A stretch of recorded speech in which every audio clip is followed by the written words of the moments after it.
Da-da-da! Rope Break family, hope you're doing well today. This weekend was the Royal Rumble, and, a lot of people liked the Rumble this year. A lot of people didn't like the Rumble, whether it was the booking, the matches on the card, or what have you. At Rope Break here, we were kind of 50-50. We liked some aspects, other aspects, we didn't really care for too much. But if you haven't already, please check out our review on the channel, almost an hour long. It's, a fantastic review and our thoughts of the show. But now, Monday Night Raw, the start of every week, when we have the Fallout show, and were they going to ride the momentum of, they ended that's at least the good thing about the Royal Rumble, is it ended on a perfect note. We got the guy who we all felt should have won in Drew McIntyre. He won the Rumble. That's how they closed the show. And would Raw ride that momentum going forward, or would they, and just tank right back down like they normally do? But before we get into the review and my thoughts of if this was a good show, a bad show, again, I just want to thank, each and every one of you, all the new subscribers, all the old subscribers, all the viewers.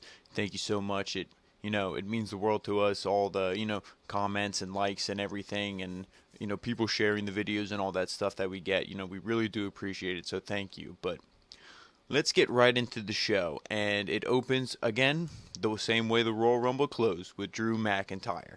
And he comes out, huge monster pop. They are really, really behind Drew McIntyre, and that's what I love to see. So he comes out, and he said he still can't believe it. He's like, somebody pinch me.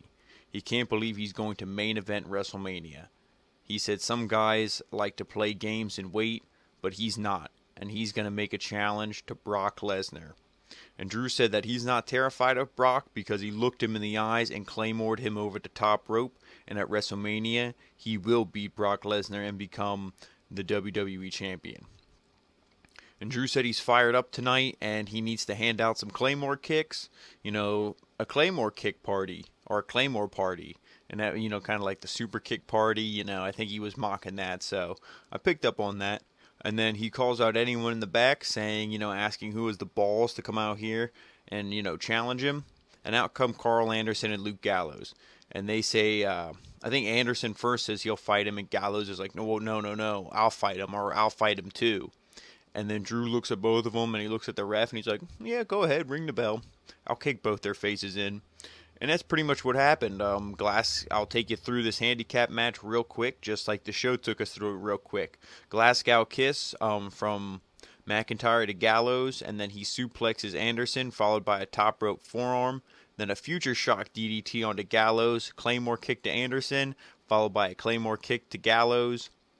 And then he stacks them on top of each other and pins them.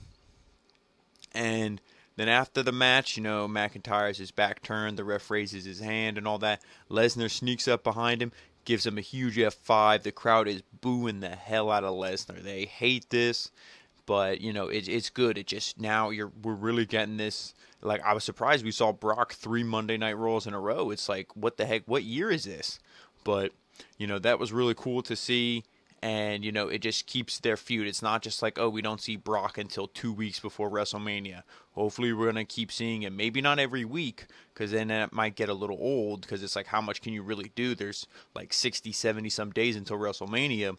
But it will be cool, to see him, more often than we did in previous years. But my opinion on this first, opening huge segment, like I said, the attack by Lesnar was good. Promo by McIntyre is good. I'm so happy to see everyone is behind him. But, like, I don't know what roster they're on, but this is when you bring out, like, the B team or somebody like that. Gallows and Anderson are one of the few, like, actual legit, and I use legit not in, like, the Viking Raiders sense or Undisputed Era sense legit, but they're like an actual tag team, the OC. So it's like, and they've dubbed themselves the best in the world. They won that tournament, and then he beats them in like 2 minutes and 2-on-1. And I'm not saying that Drew McIntyre shouldn't, and that's not believable, but it's like, you got to think what you're doing to your tag teams, just like they did in the Royal Rumble, where you squash your IC champ, your tag champs, Rey Mysterio, You know, you have MVP come out, Keith Lee, Braun Strowman. I'm not that I care about Braun Strowman, but Keith Lee, you know, all these guys came out, and Lesnar just squashed them all like they were jobbers. So it's like, you know, WWE really needs to think about that. Maybe it's because the normal, and I shouldn't even say normal, but like the casual who watches, maybe to them that's not a big deal, but to the people who actually are invested and, you know, focus on this stuff, they realize that it's like, hey, like this, you know, next time I see this guy, I'm not going to think, oh, he's, you know, the tag champ, or, you know, when I saw going into the next match, Rey Mysterio versus MVP, when I saw these two guys, I'm like, oh, these are the guys who got, you know, MVP got thrown out in 3 seconds. Like, oh, like at least he gets to redeem himself for the match here tonight, or so I thought. But, you know, so that was the thing. It was like, I just don't appreciate them squashing people who don't deserve to be squashed. But like I said, Drew McIntyre, I'll give it a pass because, you know, I want him to look strong going into WrestleMania and then kicking Brock Lesnar's face off, like he said. So moving on, we get Rey Mysterio versus MVP. And I texted Juan and I was like, what the heck they're not going to have MVP lose again after he got eliminated? Are they done with Rey? And so I wasn't sure who was going to win this thing, but let's take you through it. Some back and forth with counters. You still got it. Chant for MVP. And then he catches Rey with a big boot, an enziguri by Rey, and then a Hurricane Rana off the apron to MVP, sends him into the barricade as it goes to commercial. And then when we come back, MVP gets Rey in the electric chair, but Rey counters and sends him into the second turnbuckle. A seated senton by Rey. And then after a while, MVP fights back. He hits the ball and elbow, but Rey grabs the ropes. When he went for the pin attempt, he grabbed the ropes. And then Rey sends MVP into the ropes, and he tries to move out of the way like he was going for a 619. And he tries to move out of the way, but he, like, I don't even know what happened. It was weird. MVP kind of like went to like counter, like he moved out of the ropes, and it looks like he was running away. And then Rey kicked, and he kicked in obviously further. And then MVP kind of like tripped and fell. So I don't know if it was like a botch there where he was supposed to kick him in the back, or maybe he wasn't, like, maybe Rey or the ref yelled something like, hey, you were supposed to eat this 619, you weren't supposed to dodge. And then he kind of just, you know, act like he got kicked in the back hard when I don't even think he touched him. I think if you saw a different camera angle, he was probably how many, 6 or so inches away. It didn't look like he came close to hitting him. But so MVP, he sells this kick. Rey Mysterio then hits a springboard frog splash for the win. So at least, the right guy won, I think, in this match, Rey Mysterio, because MVP, he's not going to be really involved in any storylines. And, the rumor online, because I am going to be talking about some news and stuff while we do this. MVP, he's kind of signed to like a similar deal like Edge, where it's like you're just going to be making random appearances, but obviously Edge will be more prominent. But MVP, like, this probably won't be the last time we see him. I'm not sure how long his deal is. I read that Edge's was 3, but this probably won't be the last time we see MVP. But Rey Mysterio needs to win because he's at least going to be involved in, current ongoing storylines. So then we get Aleister Black in a job match. Kenneth Johnson, I believe they said his name was. 2 kicks, Black Mass, and done. What do you want me to say about that match? That wasn't really the important thing. The important thing was afterwards when Black said that before we think that people like Murphy and Rollins are to blame for him being eliminated in the Rumble, he said they're not. The blame is on him. And he said that these last few months he made the mistake of waiting for people to knock on his door and to pick a fight with him, but now it's not the locker room's choice, and now he will bring the fight to them. So, this is what we needed from day one. I know, obviously, they didn't have any plans for him, but they called him up anyway. And then they were like, well, we can just put him in a closet, put him in his locker room, and have him just, or, whatever, dressing room, and just have him be, asking people to pick a fight with him, because then we can just say, oh, well, no one wants to pick a fight with him, and that's why we don't use him. But now that they're actually using him, and he's getting over, and he's getting the reaction that we all would have given him since day one if you would have used him. But, now Vince or whoever, Paul Heyman, the right person is now behind Aleister Black. So now this is the change we wanted to see, and I'm not going to say it's too little too late, because, with news I'm going to break later, there could be something where, we definitely see Aleister Black with gold sooner than later. Then we get the segment or the little promo before we're supposed to get a tag team title match, which Rollins explains why here, but I thought this was a little like, really, you're gonna book this match? Like, they just won it, and Kevin Owens, and Seth Rollins. Are not Seth Rollins, Kevin Owens and Samoa Joe. I get it, they were pulled out of the Rumble illegally by the Eliminated Man, but it was like, or the AOP or whoever pulled them out. But it was like, why does that earn them a title shot? Like, they're not even, you should have to get wins under your belt as a tag team to earn a tag team title shot. Like, they should have to go out there and beat the OC, beat the Street Profits, maybe even beat AOP, do something like that. But maybe I'm just old school in the way I think with divisions. But anyway, Rollins and Murphy, they come out to the ring, and Seth said that last night he was this close to winning the Royal Rumble for a second year in a row. Seth said he was eliminated by the winner, kind of just saying like, well, I got beat by the guy who won, so I'm, that doesn't make me a loser. But he should enjoy it because the fans, he says to Drew that Drew should enjoy it while he can because the fans will stab him in the back. And he said, but let's focus on the positive, that he eliminated Kevin Owens and Joe. And he said another positive is that him and his newest disciple, Murphy, are the tag team champs. And he said that KO and Joe offered a challenge, and since Seth is such a benevolent leader, there we go, that's the reason, he accepts this challenge. And then out comes Kevin Owens and Joe. KO says that these past few months, Rollins has been a jackass and he sucks. Rollins tells him to stop talking and come down here. Joe said that week after week, Rollins didn't want to fight, but tonight he does. So that must mean AOP's hiding somewhere. And he's like, where's AOP? Rollins says that he doesn't need AOP. So then the camera cuts to the back. AOP are there. And Joe's like, dude, we work in a place that films like pre-production and like segments early all the time. Like, you got to prove that they're back there. So Rollins is like, oh, say something about Samoa Joe. And then he mentions Joe's name, but he's speaking in his native language. And then they ask him something else, and then they believe him now. And then Rollins is like, do you believe me? Can you see? And then Joe's like, Joe and Owens are both like, thanks for confirming that AOP's, where they are. And then it cuts back to the screen, and then you see the Viking Raiders jump in, and they start beating the heck out of AOP.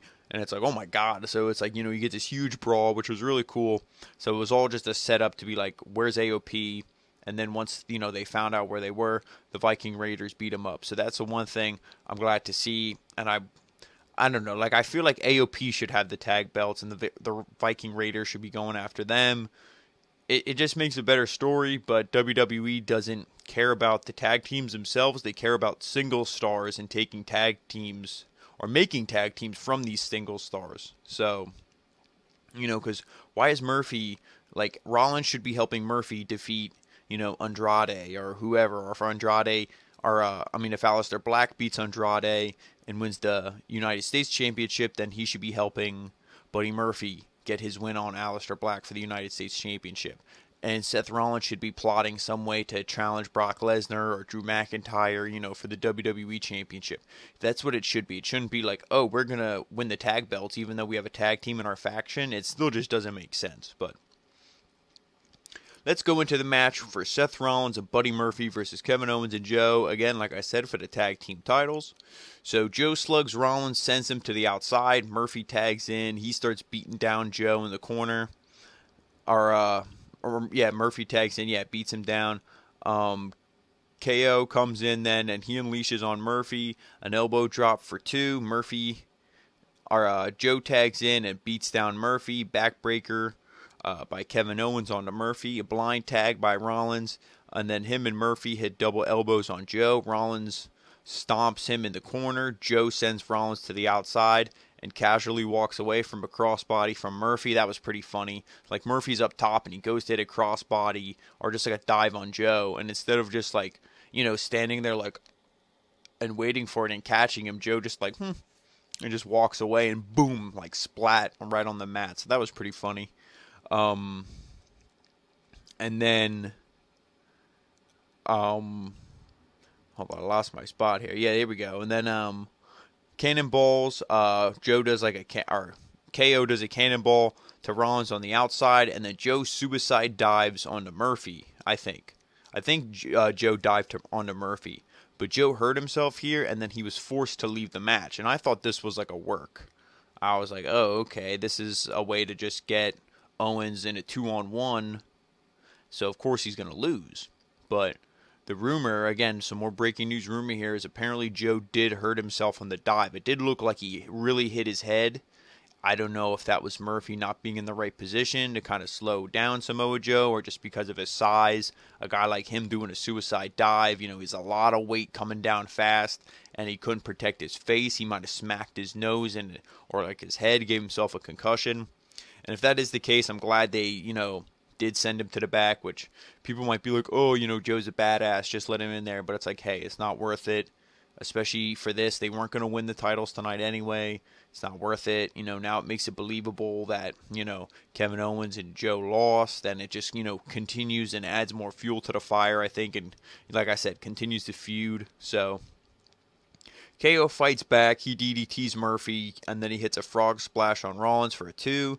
KO tries to fight out of the corner of both men. KO hits a pop-up powerbomb for a near fall. Murphy kicks KO on the top rope, and KO breaks free and throws Murphy down face first. And then he hits a swanton, which is broken up by Rollins. And then Rollins misses a stomp attempt, and then KO, on KO, and then Owen goes to stun Murphy, but then Rollins comes in and he stuns Rollins, and then Murphy rolls him up for the win.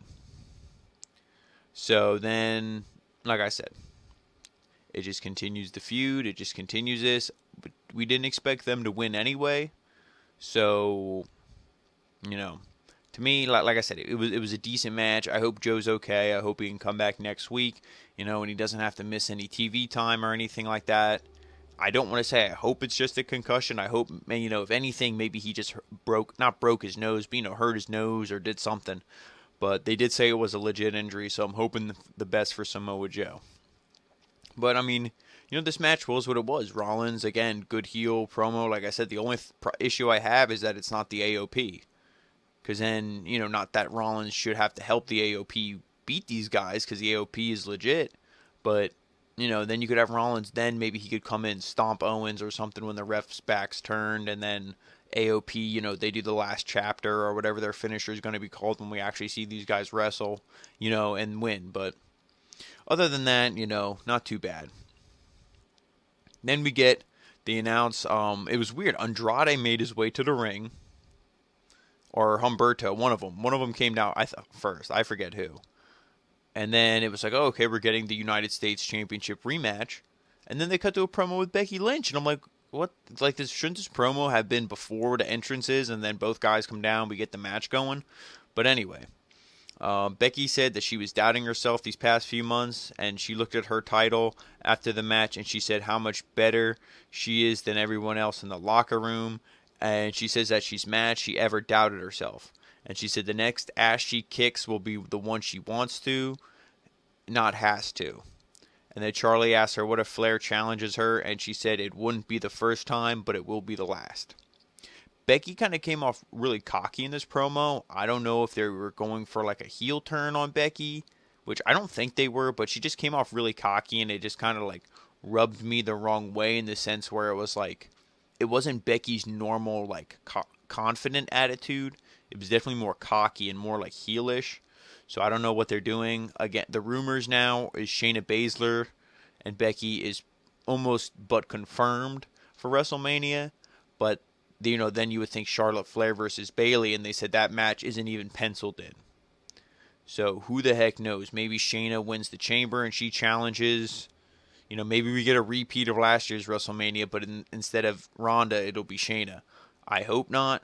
I don't know what they're going to do. Maybe, like I said, maybe Lacey Evans will beat Bayley at the Chamber, and then Charlotte will challenge Lacey Evans, but I don't know why she would. That doesn't seem to make any sense. The only person that makes sense to me is Bayley or Becky, because Becky, obviously, the women's champion on the promotion that Charlotte's on, and Bayley, because Bayley's the one who beat Charlotte last time when Charlotte had a title, And, there is some history between them. There's history between all three, but there is history between Bayley and Charlotte. So that to me makes more sense than Bayley and Lacey.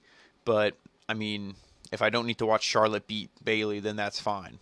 I mean, it means I have to watch Lacey beat Bayley, but it is what it is. It's the lesser of two evils. So then we actually get into the United States Championship match, or whatever you want to call it. Andrade, like I said, this match, I'll get to the ending and all the news and rumors and all this stuff, but after we're done. So Andrade, after some offense by Humberto, he heads to the outside to regroup, but Humberto follows him, hits a super kick. Back in the ring, Andrade delivers huge strikes and chops on Humberto. Andrade charges him, but Humberto moves, and Andrade goes over to the outside.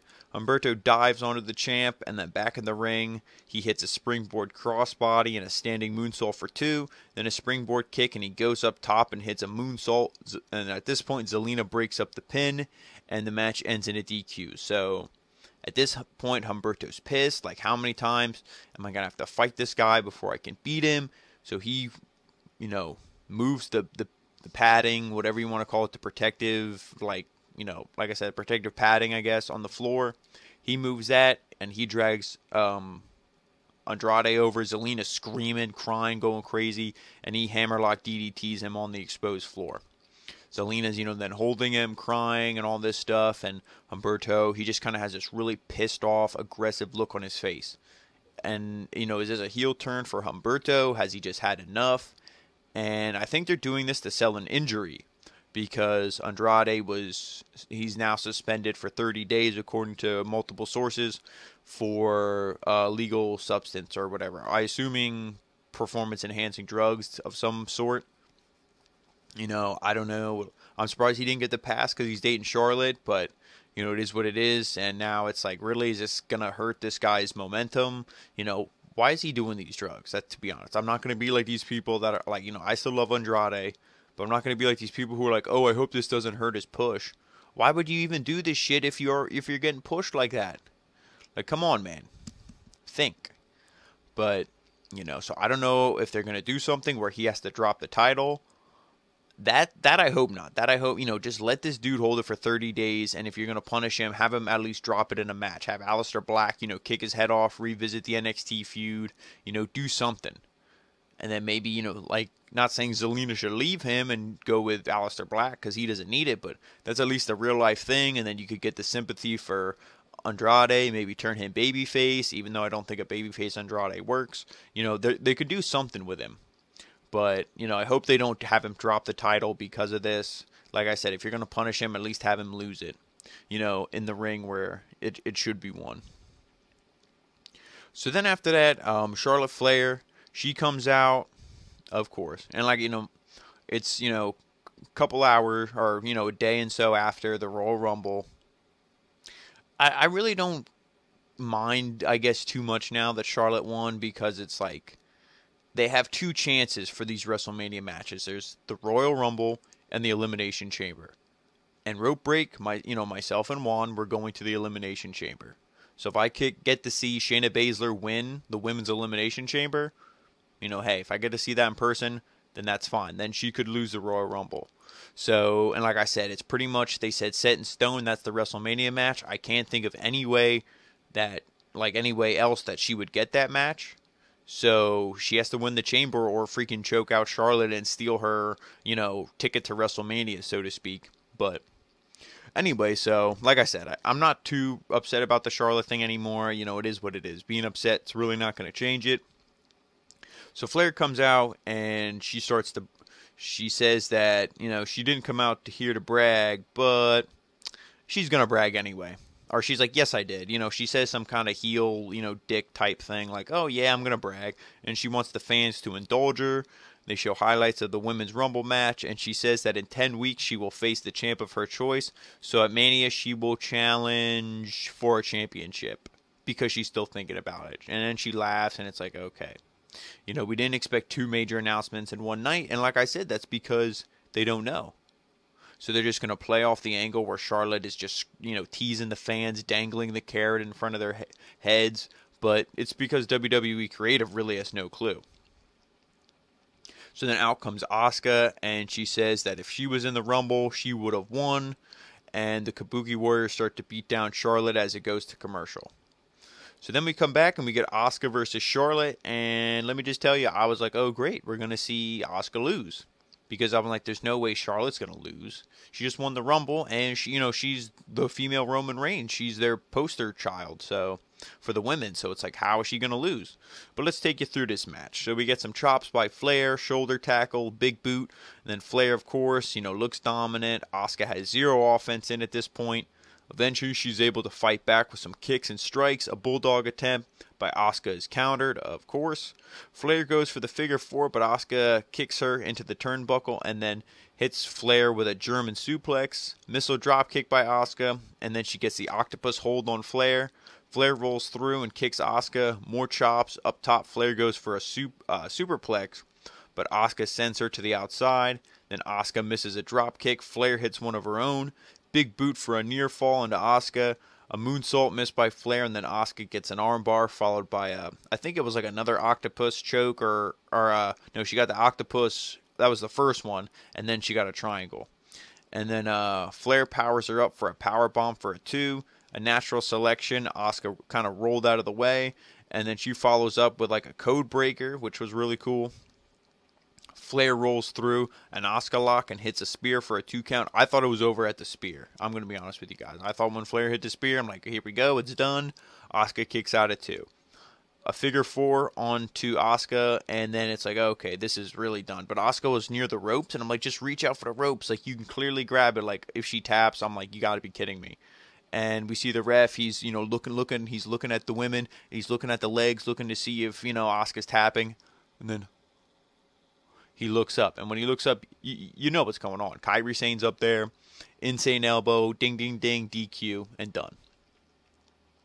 So then afterwards, Asuka and Kairi, they start to beat up Flair, and then Charlotte gets up. She hits a big boot onto Kairi. Like, yes, of course, please kick her in the head after she suffered an awful concussion. Like, can they really not do anything else? Why couldn't she just chop her, and knock her down? Like, stop kicking this poor woman in the head. I know she's probably was clear to wrestle, or else she wouldn't be out there, but it's like, come on. And then the Kabuki Warriors, at this point, they roll out of the ring, they hold up their belts, and they start screaming in Japanese as they walk away. So then we get the match everybody tuned in for. I mean, it wasn't the return of Edge, seeing what he had to say or anything like that. Of course, it was Liv Morgan versus Lana. The greatest storyline ever written. So let me just take you through this because besides, what we've seen in the ring, not talent-wise, if you know what I'm talking about, that was the only reason that we wanted to watch this match. So Liv Morgan versus Lana, the two start beating each other down right away. Morgan hits a snapmare and follows up with a kick to the back. Lana gets up, pushes Liv Morgan because she doesn't know how to wrestle. She can only, push and slap and do bullshit like that. And she pushes her to the outside, and then she grabs a mic, starts to trash talk, or just starts to trash talk. And then Morgan gets in the ring, and Lana hits her with a vicious kick before locking in a sleeper. Then Morgan fights out, and she hits the flatliner to pick up the win. I really don't care. I'm sorry.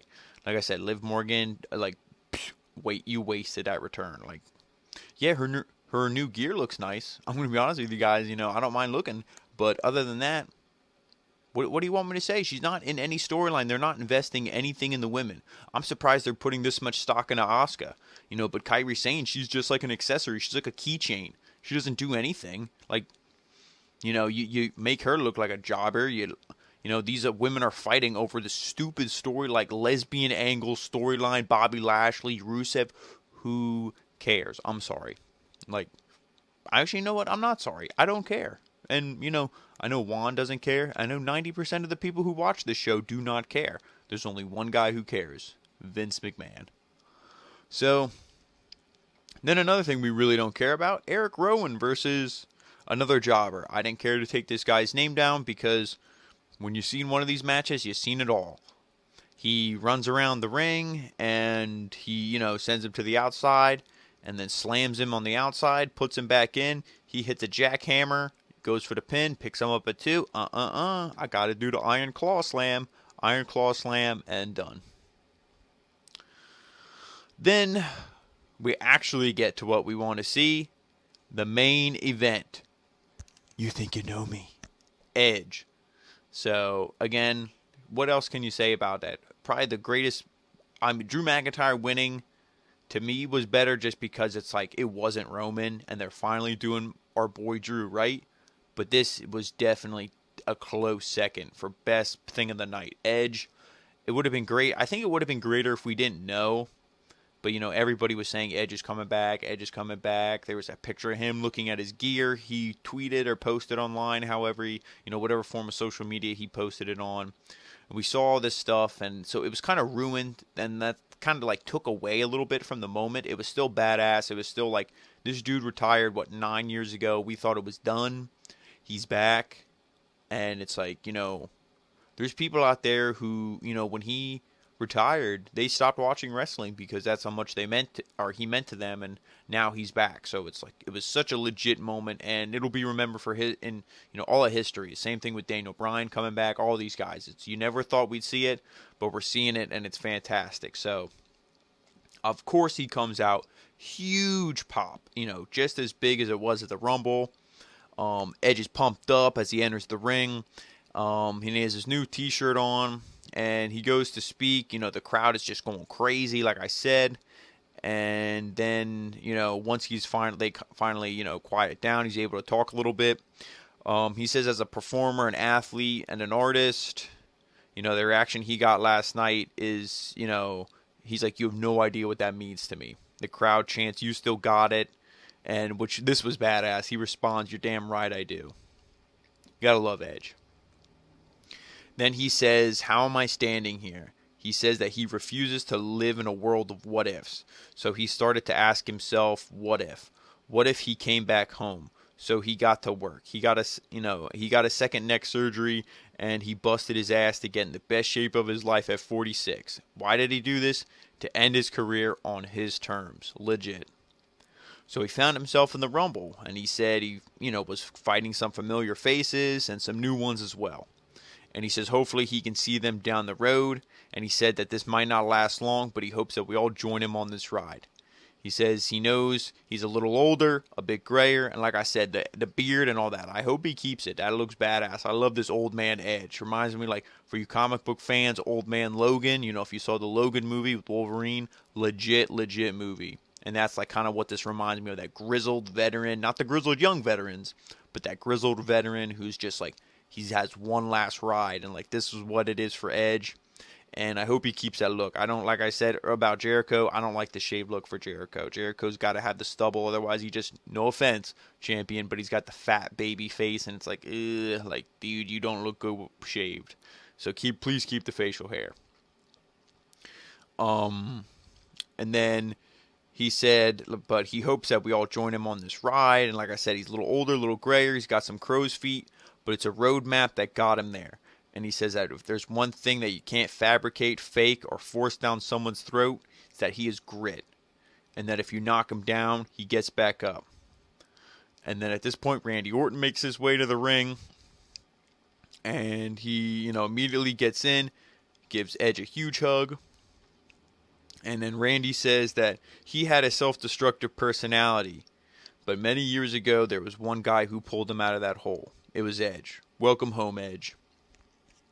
And then Randy tells him that he is a brother to him, and that they just had this feeling of chemistry last night in the Rumble. And he's like, that was special. And he's like, you want to know what I'm talking about? All these what ifs. He's like, well, what if Rated-RKO got back together one more time? And then Edge smiles at Randy, and at this point, like we were all predicting, Edge versus AJ Styles, Rated-RKO versus DOC, but you need a third man, got to bring in Christian. Everybody was just fantasy booking this thing. I don't think many people saw this, or at least if they predicted it, but it wasn't high on their list. Randy Orton hits a huge RKO on Edge, and fans are shocked. They're stunned. They're like in disbelief. And then Randy goes outside. He grabs a steel chair and crushes it on Edge's back. Edge is barely moving on the ground. Randy wraps the chair around Edge's neck and he climbs to the second rope. And the crowd, like I said, is going ballistic. Like, oh my God. Like, this reminds me like when Shane Douglas grabbed Pitbull. I forget which one. I think it was Pitbull 1, Pitbull 2. I forget. But when he like broke his neck, when he DDT'd him on the championship, and he had the neck brace on, and then Shane Douglas grabs the neck brace and starts jerking this dude around, and he's like, the crowd like literally wanted to kill Shane Douglas after that, because they thought like, I mean, the guy Shane Douglas legit broke his neck, and he was doing this. Now they were protecting it, but it's like really like that was a crazy angle to do something like that, and this was like the same thing. So he goes up. And he thinks about it. The crowd screams. So Randy, he jumps down. He shows a little bit of mercy. And then he grabs a second chair, and then he places Edge's head on the chair. Like I said, grabs another one, and then he hits a one-man concerto on Edge as the show goes off the air. So it looks like we're getting Edge versus Randy Orton at WrestleMania. Now, I don't know, again, if you're going to do maybe Edge. I would love to see Edge and Randy Orton on a team. Or not Edge and Randy Orton. Randy Orton and AJ Styles on a team. And then, I'm mostly just saying this because I want to see Christian back. As happy as I am to see Edge, it would be just as legit to see Christian come back. Then, boom, put him in the Hall of Fame, and, he can retire. He can get his one last moment with Edge, or maybe give him one more run. I'm not saying he has to go on like a Goldberg run where he wins the title and this and that. If you do, that would be legit. He deserves it. But at least let him have, a match or two, with his best friend, and it would be a legit thing. Like I said, you clearly turned Randy Orton heel. AJ Styles is still heel. Put them together, and you could do Christian and Edge versus the two of them. But I would be fine just with the singles match, Edge versus Randy Orton. And, it was a brutal, brutal beatdown. Like, you want to turn someone heel, because Randy Orton was a clear babyface, I would say, up till this point. Yeah, he was attacking McIntyre and this and that, but it was all just Rumble build.